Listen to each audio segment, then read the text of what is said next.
Agar siz 25 yoshdan katta bo'lsangiz, bu videoni albatta oxirigacha ko'ring. Sababi bu videoda sizga juda ham foydali bo'lgan mahsulot haqida ma'lumot beraman.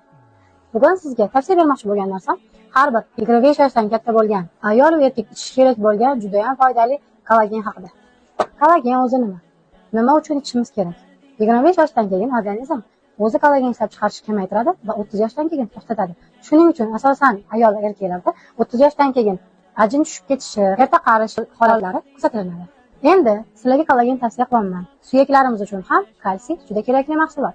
Aynan Germaniyaning Nilrich brendiga tegishli bo'lgan kollagen kalsiylarimiz yetib keldi.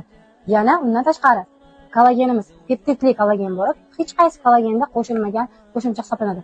Peptidli kollagen organizmga juda ham tez va yaxshi so'riladigan kollagen hisoblanadi. Endi ham kalsiy, ham kollagen alohida sotib olib o'tirmasdan, ikkitasi birda sotib olishingiz mumkin.